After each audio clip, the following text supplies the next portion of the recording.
Hi, everybody. This is Nick Burbulis. I'm the editor of Educational Theory. This is another in a series of interviews we're doing with authors of papers that have been published in the journal. Today we have Seán Henry, and he's here to discuss a paper we published recently called Pedagogies of Dissent, Bridging the Religion-LGBTQ Divide. Seán, welcome today. Thanks very much, Nick, for the invitation. It's nice to be here. Sure, of course. So your paper is part of a set of papers that all deal in one way or another with this metaphor of building bridges across differences and disagreements. I think of the papers, your paper is somewhat more on the cautionary end of the spectrum. And I'd like to start with kind of the general question, and then we'll get to the specific topic that you're writing about. You say at the beginning that building bridges is a complex and messy business. Why is that?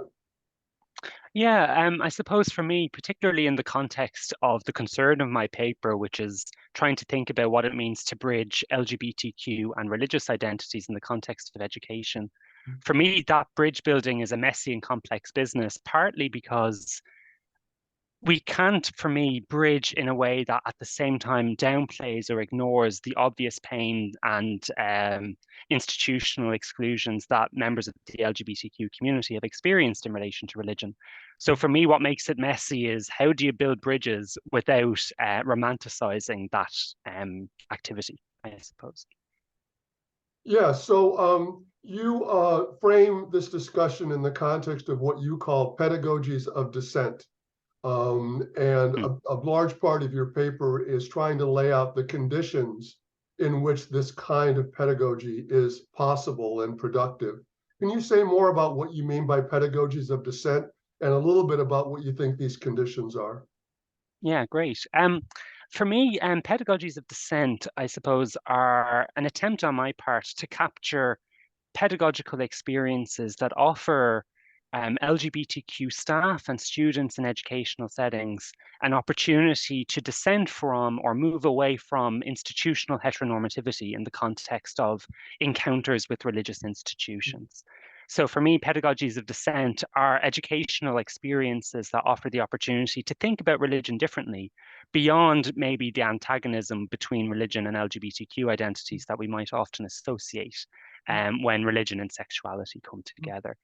In terms of then the conditions for that to happen, I develop it more fully in the paper, but for me, one of the conditions for enabling this pedagogy of dissent to happen is to think about education less in terms of a commonality of identity. So for instance, not thinking about when education and religion meet, let's say in the context of faith schooling or something like that, trying not to think about those educational experiences as necessarily aimed at reproducing a fixed or uniform sense of religious identity, and more about actually exposing those traditions to experiences, ways of thinking that transcend identity and transcend uniform conceptions of religion. So for me, there's some of the core conditions for pedagogy of dissent, moving beyond kind of any static sense of religious identity in education.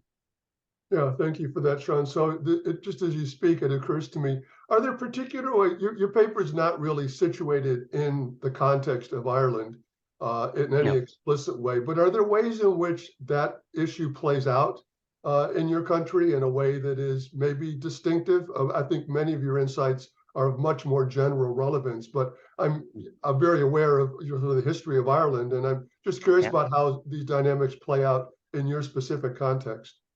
Yeah, I think that's a great question. I think a lot of my thinking has been shaped by that context. In the Irish context, we have a public system of education, but that public system of education is largely managed by private charities, including the Catholic Church, among many other religious organizations.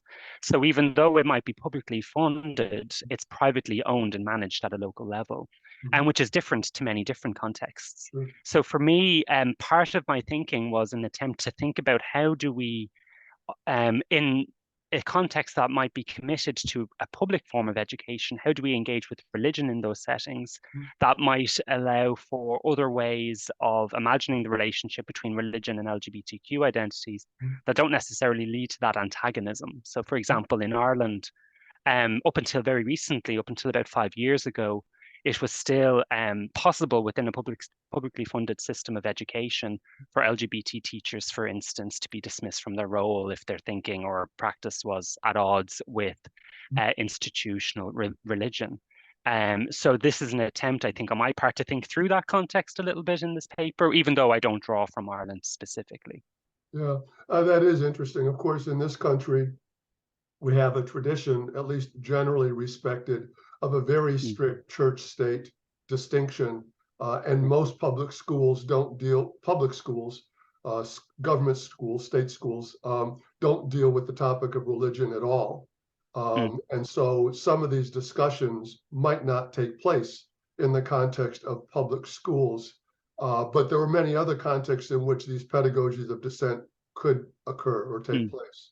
Yeah, I think so. And for me, in my own thinking, what interests me around this is that by framing education as I do in the paper as a radically conservative kind of practice in terms of conserving traditions but exposing them to something new, for me, I think that sits in harmony with a public system of secular education, in that I'm not interested in thinking about the interface between education and religion in confessional or faith formative terms.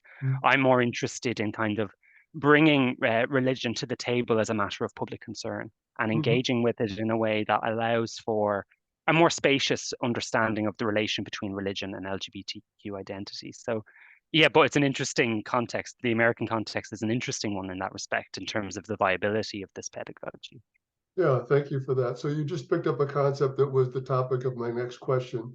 You developed this idea of what you call, well, you take it from Arendt, of radical conservatism, and you've already sort of given a brief definition of it. Can you say some more about this idea, which seems in a way kind of paradoxical?